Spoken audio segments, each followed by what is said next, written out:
Un atributo divino es una característica particular de Dios. La Biblia habla sobre Dios de diferentes maneras, por medio de nombres que le describen, por medio de afirmaciones sobre su persona o carácter, y también en las narraciones de su intervención en el mundo. La teología cristiana resume toda esta información hablando de los atributos divinos. Ahora, ¿cómo debemos pensar sobre los atributos divinos? ¿Se pueden clasificar de alguna manera? ¿Son algunos más importantes que otros? Acompáñanos en la clase de hoy donde estaremos hablando de esto y un poco más.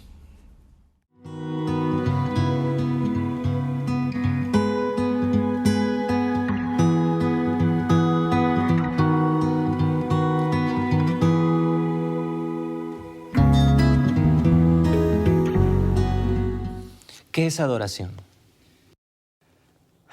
Primeramente, necesitamos reconocer que podemos adorar sin conocer a Dios. Cuando Cristo estaba hablando con la mujer samaritana, Él le dijo que los samaritanos estaban adorando a un Dios que no conocían. Mira, en muchos casos la alabanza es simplemente un tiempo de idolatría. ¿Por qué?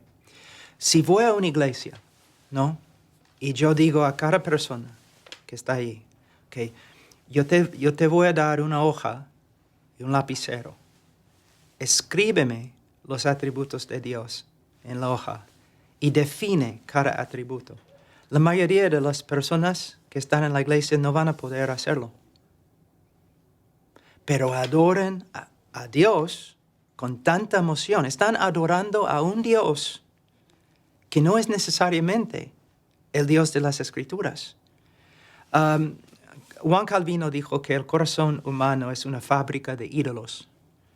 Entonces, mayormente lo que pasa en la ausencia de un conocimiento bíblico de Dios, la persona hace un Dios a su imagen y adora el Dios que han creado. ¿Me entiendes? Muy peligroso. Pero la culpa, ¿quién tiene la culpa? Los ancianos, los pastores. No es la culpa del director de música, porque si él está haciendo cosas antibíblicas y los ancianos no hacen nada, es la culpa de los líderes, de los pastores de la iglesia.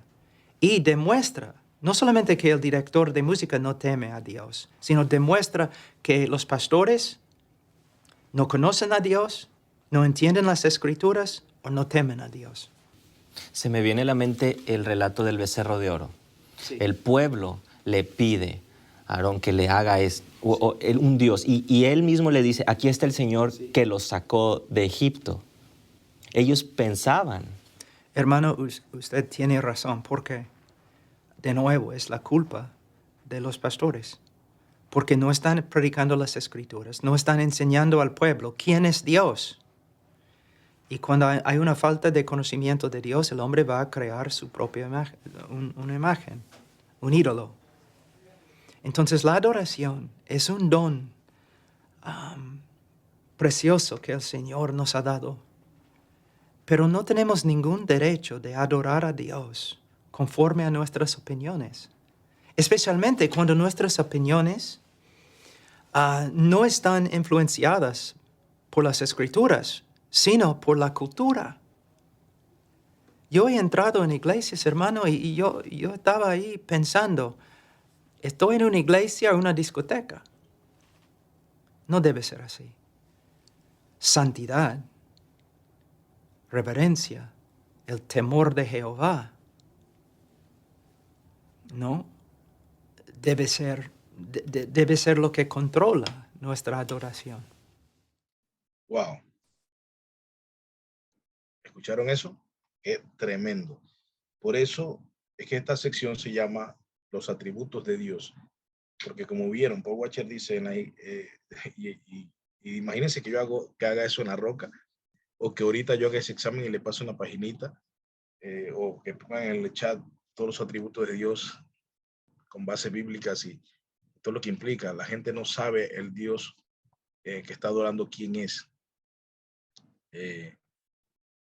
Eso nos pone a pensar, hermano. Por eso es que tenemos que conocer ¿quién es ese Dios al que nosotros adoramos? Por eso también mucha gente no sabe defender su fe, porque no conoce tampoco al Dios que adora.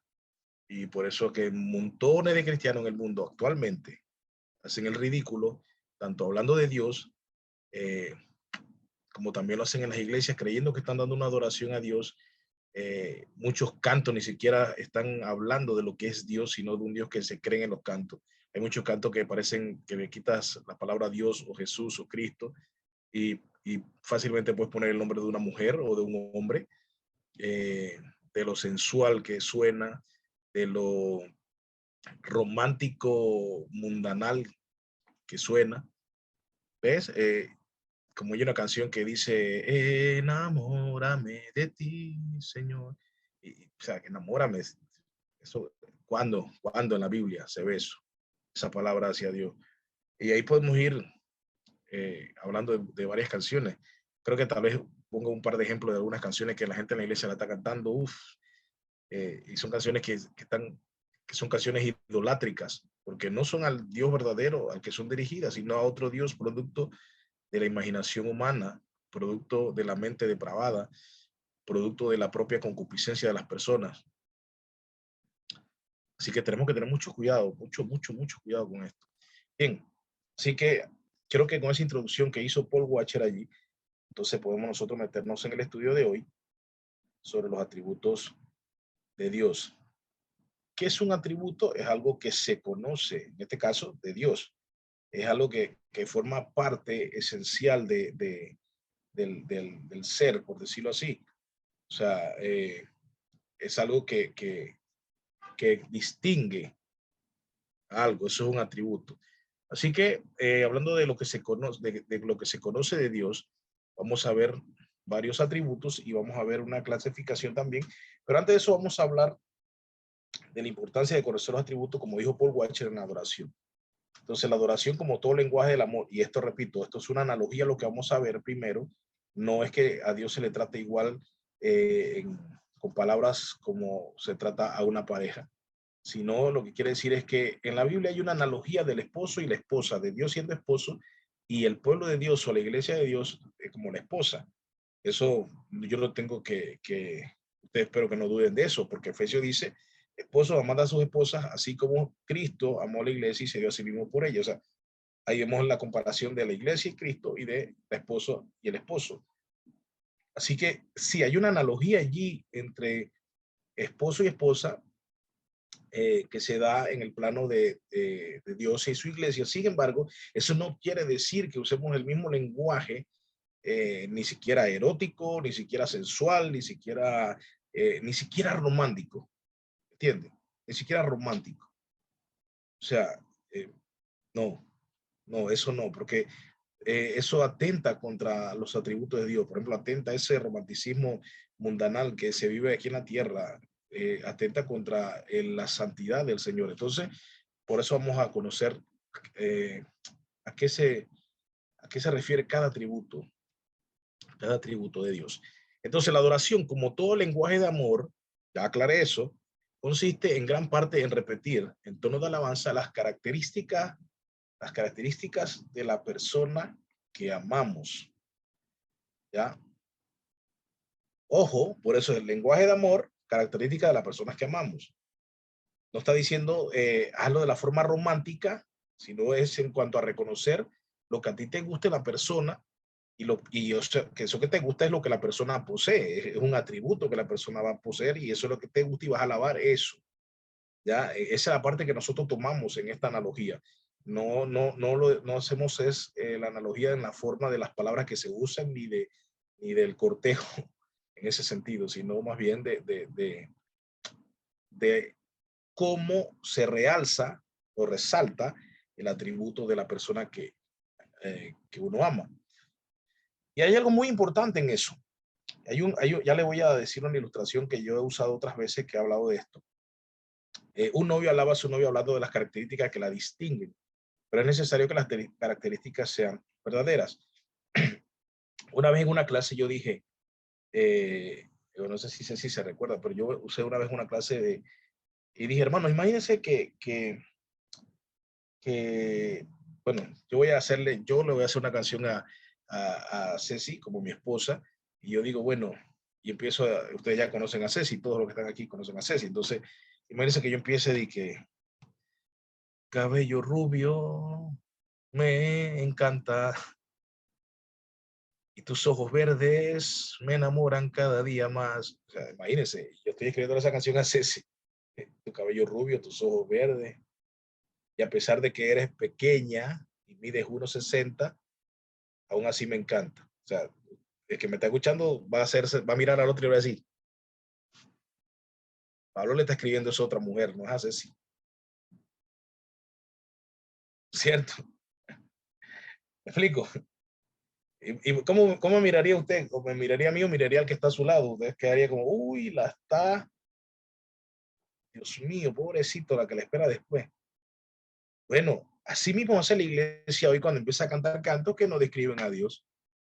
Y dice, no, esto es para el Señor, estamos alabando a Dios, pero si no estás alabándolo de acuerdo a sus atributos, estás adorando un becerro de oro.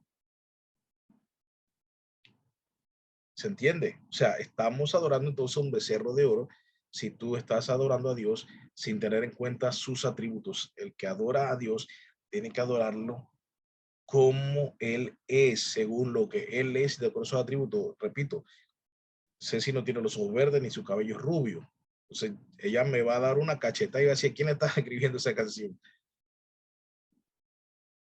Ahora, ¿cuánto más un Dios que es todopoderoso, santo, perfecto, único, inigualable? Entonces, ¿cómo resulta la alabanza y la adoración en muchas iglesias? Usted imagínese el caos que representa eso.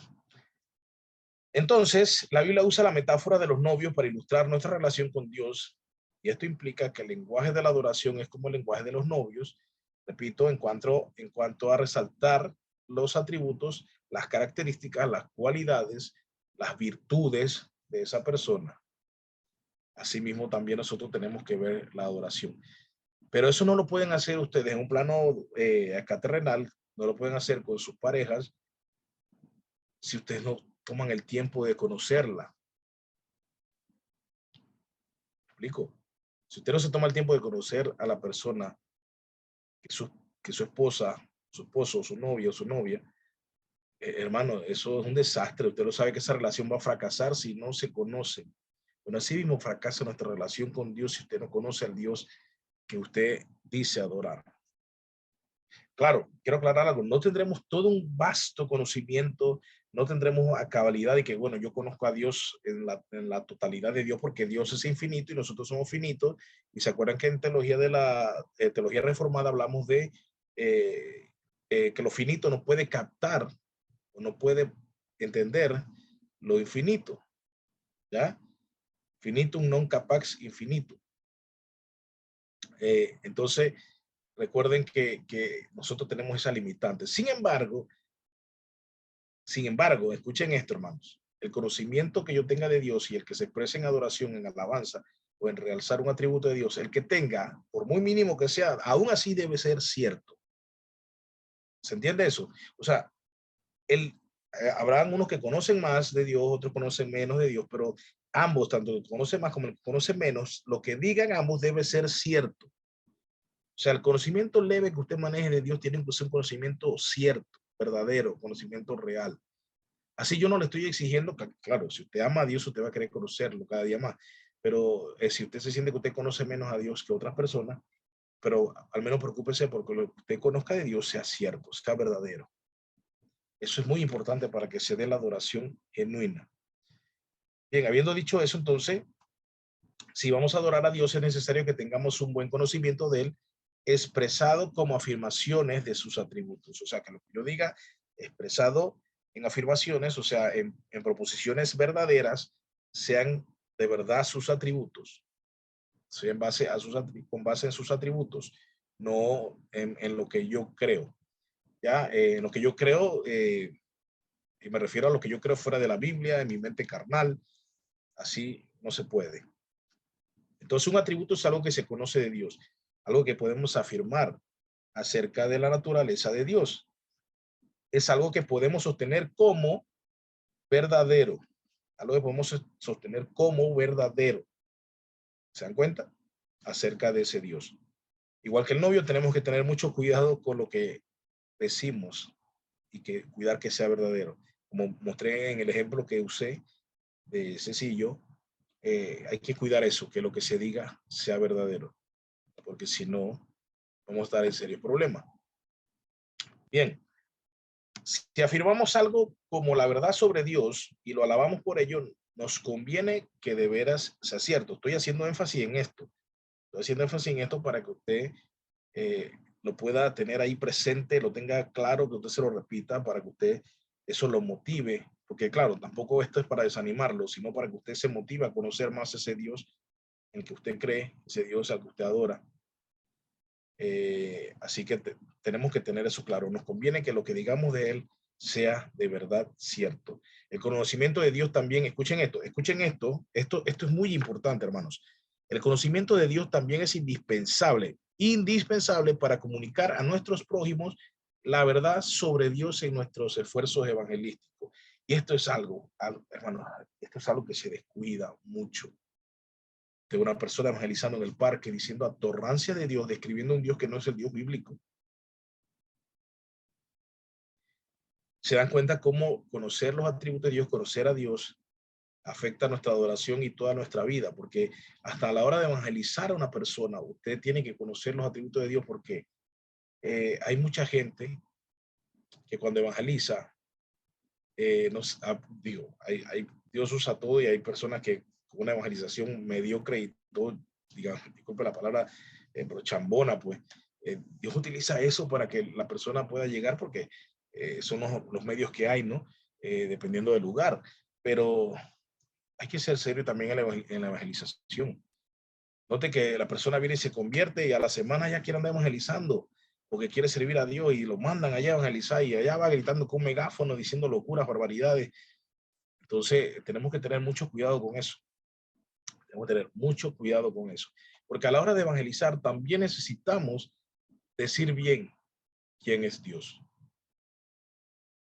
¿Me explico? Por ejemplo, usted escucha ese evangelismo cuando dicen y que acepta a Cristo porque hay un vacío en ti que solo Él puede llenar. Y andan diciéndole a todo el mundo, Jesús te ama, y Él quiere llenar ese vacío que hay en ti. Pero eso también está alejado de los atributos de Dios, aunque usted lo haya escuchado por montones. ¿Me explico? Porque primero, eso de llenar el vacío, ya yo lo he dicho en otra ocasión, eso de llenar el vacío, eso eso pare, esa frase no tiene sentido. Hay personas que se sienten muy plenas con otra fe, aunque sea falsa. Hay personas que se sienten plenas en otras situaciones. Eso de llenar el vacío ya no va con el carácter de Dios, ni siquiera debe ser una forma de evangelizar. Nosotros a la hora de evangelizar tenemos que decirle a la persona que ella está condenada, porque nació en pecado, y ese pecado nos va a llevar a la destrucción y a la condenación eterna. Entonces, por eso se le dice la mala noticia, que está bajo condena, que es un prófugo de la justicia, por decirlo así, pero que Dios vino, mandó a su hijo a salvar lo que se había perdido, dice la palabra en Lucas, que él vino a rescatar y a salvar lo que se había perdido.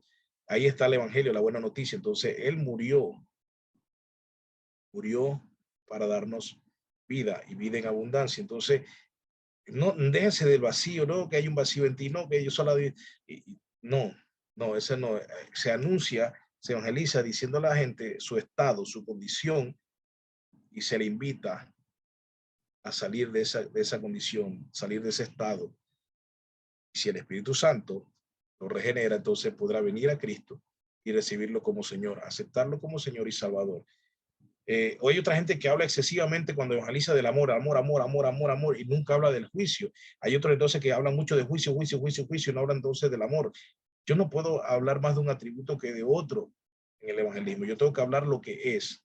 Tengo que hablar lo que es. Claro que va a venir a juzgar un día, y todo el que no esté en él será juzgado y condenado eternamente. Pero también tengo que decir a la gente que envió a su hijo a morir por nosotros, ¿ya? Y que hay una esperanza para ti, que estás perdido, que estás condenado por ahora. Hay esperanza. Tengo que hablar de las dos cosas. Hay gente eh, tal vez este video lo censuren, ¿cómo se llama? En el futuro, ¿no? Cómo van las cosas, pero hay gente que dice en esto de las relaciones homosexuales, no, pero si Dios los ama, porque Dios es amor, pero es que Dios es amor, pero también Dios es un Dios moral, un Dios perfectamente moral, donde Él ha diseñado Él tiene un diseño creado hombre y mujer, y eso funciona de una manera que Él estipuló, y Él, que es un ser perfecto, y que un perfecto moral, Él dice que eso simplemente es pecado y eso merece también condenación, merece castigo. No, pero es que Dios ama. Yo no puedo creer que Dios, que no, es que eso es un problema. Hay otra gente que dice, yo no puedo creer que Dios manda a gente al infierno, porque si Dios es amor, ¿cómo puede mandar a la gente al infierno y dejar que la gente sufra en un infierno? Y si Él es amor, sí, es que Dios es amor, pero Dios también es justo. ¿Y qué es una persona justa? Aquí a nivel humano, ninguna persona es realmente justa. Pero Dios, que es justo, perfectamente justo, Dios debe condenar el pecado de la humanidad, castigar el pecado de la humanidad. Solo que, como ya hemos hablado también en teología reformada, unos reciben castigo y otros reciben gracia. Otros reciben misericordia, ¿no? Pero Dios es justo y Dios es amor. O sea, no se debe hablar más de un atributo que de otro en ese sentido, porque a la gente le encanta hablar del amor de Dios, pero no le encanta hablar del juicio de Dios, de la justicia de Dios. Ya no le encanta a la gente hablar de la ira de Dios. La ira de Dios es un atributo también de Dios, pero a nadie le gusta hablar de la ira de Dios. Dice el salmista que Dios está airado con el pecador todos los días. Tal vez eso a uno le choque, pues entonces Dios está bravo y está airado. No, porque Dios en su perfección puede airarse y al mismo tiempo amar. Es que eso vamos a hablarlo de eso más adelantito, hablando de la simplicidad de Dios, que nosotros no podemos ser, nosotros tenemos, que si estás enojado y no te vas a sonreír porque estás enojado, eso abarcó todo tu emoción en ese momento y tú solamente sientes eso, pero Dios es al mismo tiempo todo. Al mismo tiempo es amor, al mismo tiempo es justicia, al mismo tiempo es ira, al mismo tiempo es bondad, al mismo tiempo es misericordia, porque Él no está compuesto por partes, sino que Él es un todo pleno y todos sus atributos, me estoy adelantando un poquito, todos sus atributos funcionan en relación con los otros. Tal vez es un poquito complicado, pero vamos a ir viéndolo poco a poco. El asunto es que en el evangelismo, esas maneras de evangelizar no funcionan. Lo que debe ser el evangelismo bíblico, ustedes ven a los apóstoles dicen, en el libro de Hechos, los apóstoles dicen, ese que ustedes crucificaron era el Hijo de Dios que envió para salvarnos de nuestros pecados, así que arrepiéntanse, porque ustedes están en condenación, así que arrepiéntanse y reciban perdón de sus pecados en el nombre de Jesús. Usted va a encontrar la predicación que va a ser, ¿quiénes son ustedes? Están debiendo, van rumbo a la condenación, pero hay una buena noticia. Esa es la forma de evangelizar. No es ni pasándome de amoroso, ni pasándome, porque también hay otro, escúcheme, también hay otros que cuando evangelizan andan condenando a Raimundo a medio mundo y le encanta ver a la gente, te vas al infierno, eres un pecador. Hay uno por ahí que dice, eres un perro. Y andan por ahí ofendiendo, y entonces esos son puros evangelistas odiosos que odian a la humanidad, que sienten tan traumados y frustrados por la vida y andan maldiciendo a todo el mundo.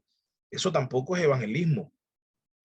Evangelismo es presentar las buenas nuevas de salvación, y esas buenas nuevas de salvación, claro que yo tengo si dice ya, son trapos de inmundicia, sí, eso, me encanta usar todo este lenguaje que insulta, y en verdad como que se están desquitando con las personas.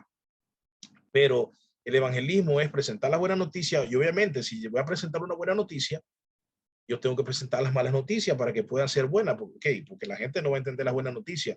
Mucha gente dice, no, Dios te ama, y la gente dice, ah, sí, yo también lo amo, cool, no hay problema. Ahí le presentaste las buenas noticias, pero ¿qué pasó? Pero es que hay un problema, Dios te ama. Ah, sí, Dios me ama, sí, qué bien. Sí, pero tú estás en un problema grave, porque tú estás alejado de Dios y entregado a tu carnalidad y a tu pecado. Y aunque hay gente que dice, no, pero mira, fulano es moralmente bueno, mira, él es una persona de casa, mira que no bebe, no fuma, no, es que eso no tiene nada que ver, hermano. Eso no tiene nada que ver. O sea, el que la gente cumpla esta lista de no beber, no fumar, no fiestar, eso no hace a nadie bueno. Eso no hace a nadie bueno. Hay gente que cumple toda una lista moral de requisitos y está más dañada que uno que bebe, que fuma, que toma. Y con esto, que ya claro, tampoco lo estoy mandando a fumar, a beber, a drogarse, en eso. No, no, no. Yo estoy diciendo es que la gente tiene la costumbre de hacer una lista de cuestiones morales para ver quién anda cumpliendo ese requisito en la iglesia o por allí. Ajá, este cumple los requisitos y a veces no se enfocan que su corazón está podrido y corrompido no, hasta más no poder. Entonces, el evangelismo tiene que ser también usando la verdad de los atributos de Dios. Yo podría seguir hablando nada más del evangelismo un montón y se nos va la clase en eso, pero no voy a hacerlo porque Yader, yo he hablado por ejemplo, con Yader, y sabe el montón de casos que conocemos de eso y tenemos para hacer una serie de eso. Yo no voy a detenerme a eso. No voy a detenerme en eso. Yo solamente les quiero decir cómo funciona esto y los atributos de Dios son necesarios conocerlos también a la hora de evangelizar, porque solo de esa manera podemos nosotros de salida presentarle al inconverso el Dios que adoramos, de acuerdo a las escrituras. Porque por eso, y escucha esto es una secuencia. Usted presenta el evangelio mal, la persona viene a Cristo con esa presentación del evangelio que usted le dio, falta de atributos de Dios, falta de verdad, falta de conocimiento de Dios. Esa persona viene y como usted fue eso fue lo que escuchó, esa persona sigue en la iglesia y con el tipo de predicaciones que se da hoy en día, la persona no va a cambiar. Lo que aprendió en el evangelismo es lo más grande de teología que va a aprender en todo su caminar cristiano, quién sabe, por los próximos 10 años. O estoy exagerando. No sé si alguien aquí me va a decir que yo estoy exagerando. Aquí hay gente que yo le hablo de atributos comunicables e incomunicables y estoy seguro que no saben de qué estoy hablando.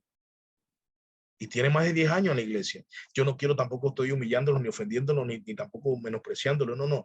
Porque yo sé que, o sea, lo que estoy diciendo es que así está la iglesia latinoamericana. Así estamos los latinos que creemos en Cristo.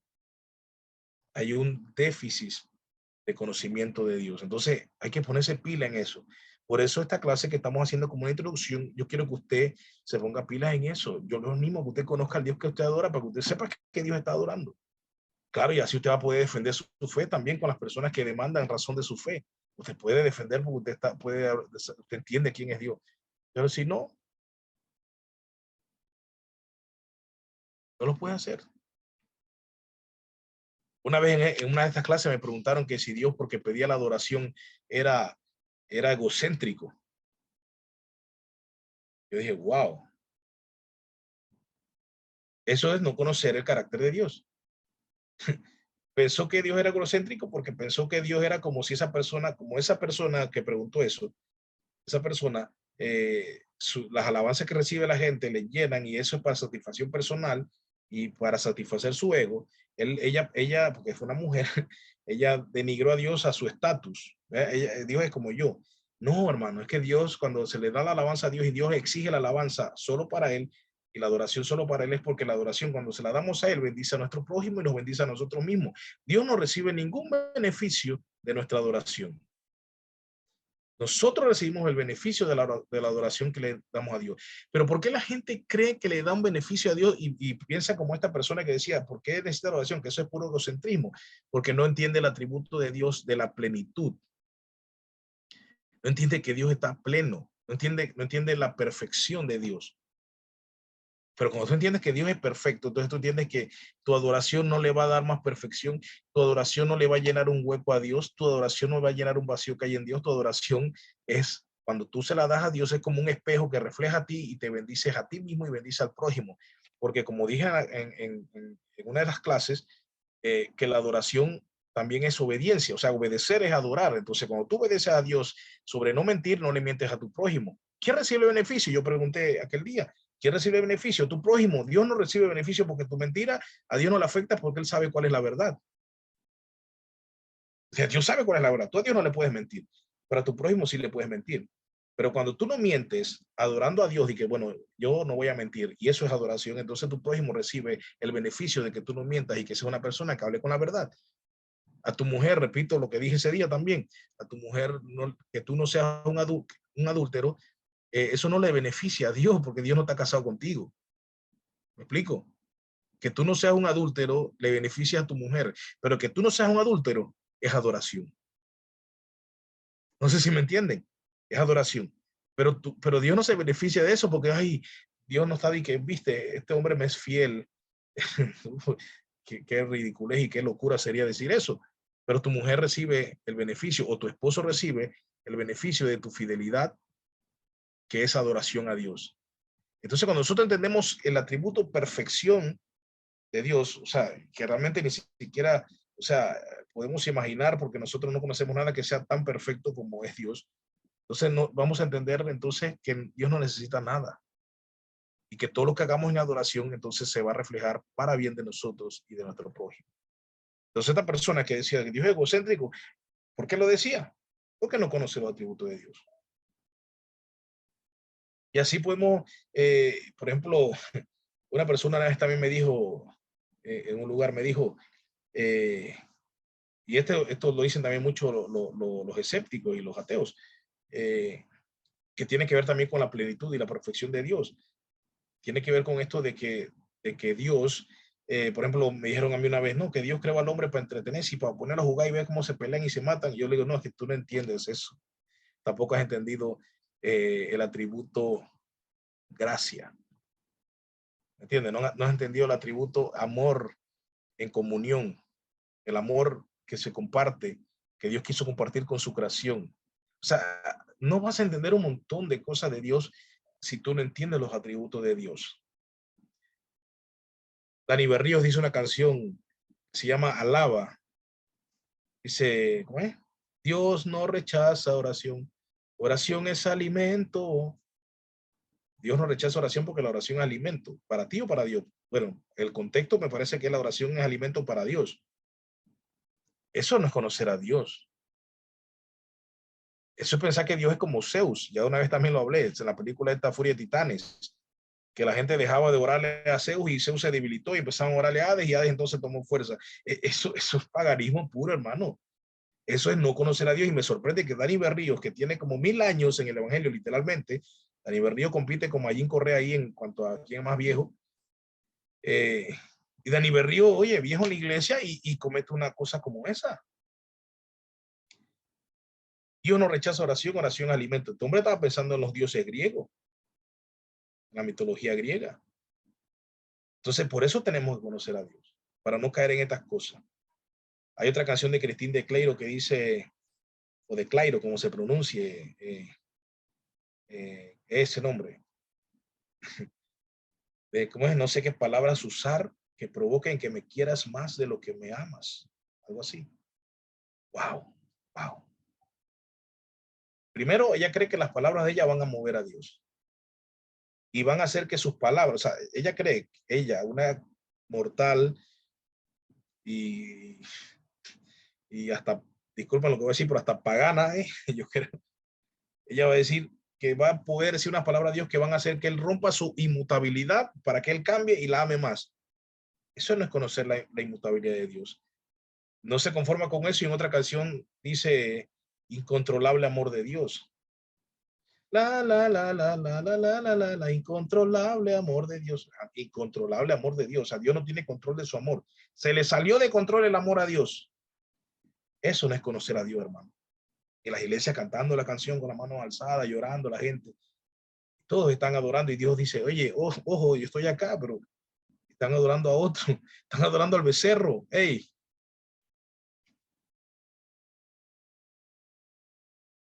Y así podemos seguir viendo canciones que la gente está cantando hoy en las iglesias.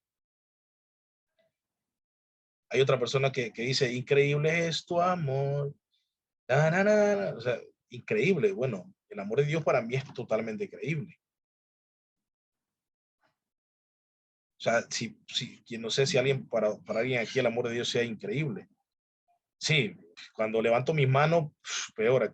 Aquí se olvida en esa canción, se olvida Samuel Hernández de la soberanía de Dios.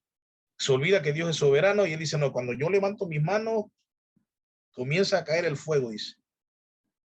Y esa canción nunca Levanto mis manos aunque no tenga fuerza, levanto mis manos aunque tenga mi problema. Cuando levanto mis manos, mis cargas se van. O sea, no es cuando Dios quiere, es cuando yo levanto las manos, las cargas se van. Nueva fuerza vendrá. No es Dios que me la da, es que yo levanto las manos. Cuando levanto mis manos, comienzo a sentir el fuego, yo no sé qué fuego. Y cuando levanto mis manos, ni me acuerdo ya qué más sigue. Claro, ¿y saben qué pasa? No sé si alguien aquí en el chat está cantando la canción. Atrae mi corazón. Imagínate, atrae mi corazón. Tales campos, porque me acordaste ese título, me acordó ahora, me robaste el corazón. Dios es un ladrón. Me robaste el corazón. O sea, Dios es un ladrón, pues le está diciendo a Dios, te voy a cantar una alabanza, me robaste. Claro, por esas son tonterías que le decimos a las parejas cuando hasta en esos piropos no se ve la sabiduría que hace falta a la gente aquí para, me robaste el corazón. O sea, no, eso no describe a Dios. Atrae mi corazón. Hay otra canción, lo de Saúl Hernández, no sé cómo se llama, cuando levanto mis manos.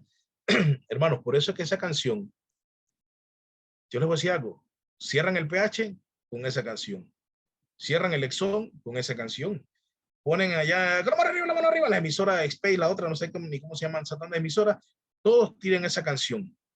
Y déjenme preguntarles algo, ¿conocen a alguien que haya venido a Cristo por esa canción? O alguien que haya sido tocado y acercado a Cristo por esa canción. Nadie, porque esa canción no tiene evangelio, ni siquiera describe a Dios. Y como no describe a Dios, es una canción que la gente cree que es una canción y dice, mira, y pone música cristiana. No, eso no es música cristiana, eso es música egocéntrica, música antropocéntrica. Pero eso no es música que alaba a Dios. Pero ponle una canción que tenga el evangelio. Ponle una canción que hable de lo que somos nosotros y lo que ha hecho Cristo, para ver si la persona puede estar tomando y escuchando esa canción. Entonces, tenemos que tener cuidado. Los atributos de Dios son necesarios para que nuestra alabanza y nuestra adoración y nuestro evangelismo y nuestra forma de vivir sean de verdad algo que agrade a Dios y que sean de acuerdo a su palabra. Entonces, el poder decir con alguna certeza cómo es Dios, entendiendo lo que afirmamos, llena, y esto es maravilloso, porque no sé si a usted le ha pasado, pero yo más conozco quién es Dios, más me llena el corazón de profundo contentamiento. O sea, el poder saber y decir con certeza, o sea, cuando usted alaba a Dios por lo que es, conociendo con veracidad lo que es, usted adora diferente, hermano. Usted canta diferente, usted vive diferente y usted evangeliza diferente. ¿Ya? Usted ya entonces deja de estar hablando del vacío ese, de vacío usted nomás va a ver cuando va al súper y pregunta si algo está empacado al vacío, ahí donde usted va a hablar del vacío, o cuando usted tiene vacía la cartera, ahí hable de vacío, pero no venga a evangelizar hablando del vacío. Eso no funciona. Eso no tiene. Y se los digo porque una persona evangelizó así a una persona y le dijo, no, pero si yo soy budista y yo estoy pleno. Wow, y la persona, ¿qué argumento saca? A ver, bueno, no, pero entonces la gente piensa así, no, pero en algún momento, en alguna parte de ti hay un vacío. Entonces se vuelven doctores expertos en rayo X y para ver si aquí está el vacío. Mira, en esta parte, debajo de tu brazo, ajá, aquí está el vacío. No, hermano. Y disculpe que lo diga de una manera jocosa, porque es que así de ridículo es ese tipo de evangelismo. Tenemos que evangelizar de acuerdo a lo que es Dios. Entonces, sepamos eso, vivamos a la luz de esta verdad. Vamos a ver un poquito más antes de cerrar. Hay teólogos que prefieren el término perfecciones en lugar de atributos. Y claro, es que eso tiene sentido que prefieran algunos ese término porque perfecciones describe ya lo que son todos los atributos que definen a Dios. ¿Ya? Obviamente, perfecciones incluye que lo que digamos sobre el amor, sobre la bondad, misericordia, sobre la soberanía, sobre todo lo que digamos de Dios, vamos a entender que al ser perfecciones son ilimitadas, o sea, que no son virtudes limitadas, ni virtudes incompletas, ni virtudes fallidas. Por eso a veces algunas personas ayudan en cierta forma a usar el término perfecciones en vez de atributos. Le voy a decir por qué. Porque Una vez, ¿se acuerdan una de las preguntas que hicimos, una de las objeciones? La gente decía de que Dios puede pecar. Entonces tú dices, no, Dios no puede pecar. Ah, entonces Dios no es todopoderoso, porque hay algo que Él no puede hacer, pecar. Pareciera tener sentido. Sin embargo, bajo el término perfección, nosotros entendemos que pecar es una imperfección, es un fallo. Por lo tanto, Dios no puede pecar no porque no pueda hacerlo, sino porque Él es perfecto y no admite ni la mínima pizca de imperfección. Por lo tanto, no puede pecar porque eso sería una imperfección y Él es perfecto. Él puede hacer todo lo que no atente contra la perfección de la divinidad. Entonces, cuando hagamos preguntas de Dios, tengamos en cuenta también esto, para que no caigamos en falsedades. Bien, entonces, los atributos de Dios son intentos nuestros, eso también hablamos, lo que, como dije en la oración de inicio, que nuestra mente finita no puede captar lo infinito, y por eso obviamente los atributos que nosotros veamos en Dios o digamos de Dios, enseñemos o estudiemos de Dios, son intentos de reproducir, son intentos de reproducir las características de Dios reveladas en la Biblia, pero ninguno de ellos, ninguno de esos intentos, en ninguno de los estudios que hagamos en su cabalidad van a poder revelar toda la verdad de Dios. Vamos entonces a avanzar con esta. Quiero ir terminando aquí. Entonces, los atributos forman en sí una unidad de conocimiento. Por ejemplo, como aquí dice, la justicia de Dios es sabia, y esto es lo que hablaba de la simplicidad de Dios. La simplicidad de Dios es que Él no es un compuesto, ya eso lo veremos en detalle más adelante, pero la justicia de Dios es sabia. O sea, que Dios es justo, pero Dios es sabio. Que si Dios es más sabio que justo, no. Dios es sabio, totalmente sabio, como así es justo totalmente. No tiene tanto de justicia y tanto de sabiduría. Entonces, cuando hablamos de que es una unidad de conocimiento, los atributos son una unidad de conocimiento, hablamos de que la justicia de Dios es sabia y su sabiduría es justa, ¿ya? Al mismo tiempo que su justicia y su sabiduría son eternas, porque eternidad es otro atributo, otra perfección. Entonces tenemos que la justicia de Dios es por un tiempo, no, es eterna. La sabiduría de Dios es por un tiempo, o Él llegó de repente en un tiempo a tener sabiduría o a poseer sabiduría, no, siempre la tuvo porque es eterna también. Entonces, vean eso, no sé si se entiende. O sea, la justicia de Dios es eterna también. Ahora ustedes entienden por qué cuando yo hablé el domingo en la prédica de inútil a útil, hablamos del argumento que presentan algunos sobre por qué el pecado que una persona comete en 50 años tiene que pagarlo por una eternidad. ¿Por qué? Porque el pecado no es cometido contra otra persona, sino contra el Dios, y contra ese Dios que es eterno. Por eso la consecuencia tiene que ser eterna, así como contra el que has pecado es eterno, la consecuencia es eterna. Y porque cuando eres juzgado, la justicia que te está juzgando es eterna. Por lo tanto, la condenación que te está dando es eterna. Y así mismo, claro, cuando eres justificado, tu justificación es eterna. Y cuando eres premiado por medio de Cristo, que se te es dado el don por medio de la gracia y de la fe, entonces ese premio es eterno, que es vida eterna con Cristo. ¿Se entiende? Claro, usted ya sabe qué religión es la que enseña el aniquilacionismo. Enseñan eso porque entonces están desconociendo la simplicidad de Dios, están desconociendo la unidad de conocimiento de los atributos de Dios, lo que ellos forman como unidad, como unidad.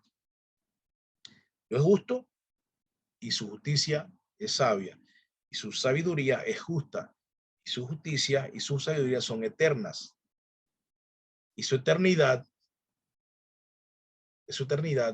entonces lo hace ser una persona inmutable, porque si es eterno y es perfecto, es inmutable. Y si es inmutable, entonces no cambia, quiere decir que no puede modificarse, ni siquiera puede mejorarse, porque ha alcanzado el máximo grado de plenitud, de perfección.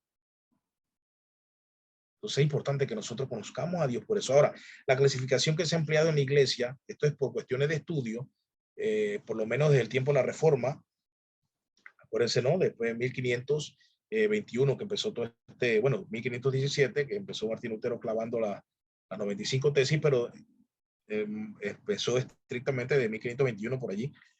todo esto ya más seriamente este movimiento. Entonces se refiere a una división de atributos que es comunicables e incomunicables. Se dividen entonces los atributos en dos grupos, atributos comunicables y atributos comunicables y atributos incomunicables. Entonces cierro ahora sí con estas dos definiciones. Un atributo incomunicable es la afirmación que podemos hacer solamente de Dios. Son atributos que nunca caracterizan a la humanidad. ¿Ya? Esos atributos solo pertenecen a Dios, solo califican a Dios, solo caracterizan a Dios. ¿Ya? Es un atributo incomunicable. Aquí puse ejemplo, por ejemplo, la independencia de Dios, la eternidad de Dios. Ningún ser humano es eterno. Nosotros vamos a tener eternidad en Cristo, pero nacimos. Por lo tanto, hay un punto donde empezamos a existir y de ahí tenemos eternidad porque Él nos las da. Sin embargo, Él no nació ni fue creado. ¿Ya? Él es eterno. Él tiene aceidad. Él posee aceidad. Ese atributo lo vamos a ver también. Y eso es lo que dice Juan 1. Entonces, los atributos comunicables entonces son aquellos que se pueden atribuir tanto a Dios como al ser humano. Él, por así decirlo, ¿no? Dios comparte con el ser humano, que es hecho a su imagen y semejanza, alguna de sus características. Por ejemplo, el amor, la santidad, el conocimiento. Nosotros amamos porque Dios es amor. Como Dios es amor, nosotros amamos. ¿Por qué? Porque ese atributo de amor, el amor, Él nos lo ha comunicado a nosotros y nosotros podemos amar. ¿Cuándo nos comunicó eso? Cuando nos hizo a su imagen y semejanza. ¿Ya? Cuando nos hizo su imagen y semejanza, entonces Él nos ha comunicado esos atributos. Claro, cuando el hombre cayó en el huerto del Edén, entonces de allí los atributos se fueron haciendo menos visibles hasta que entonces Cristo aparece en escena y nos transforma nuestras vidas y entonces de nuevo empiezan los atributos de Dios a verse visibles. Por eso es que entonces el verdadero creyente debe mostrar el amor de Dios. Porque desde el pecado original, el amor se dejó de ver en la imagen, en la creación de Dios, en esa imagen y semejanza que el hombre compartía con Dios y que mostraba. Se perdió. Entonces, ahora en Cristo podemos volver a mostrar ese atributo comunicable, el amor de Dios y la misericordia, la gracia, la bondad, la paciencia, la benignidad, todo esto. Todos esos son atributos de Dios, la paciencia, la benignidad, todos esos son atributos de Dios. Aunque cuando vamos a ver del amor, vamos a ver que del amor sale la gracia, la misericordia, o sea, son como manifestaciones de ese atributo amor a la humanidad. Pero eso ya lo veremos en más detalle en la siguiente clase.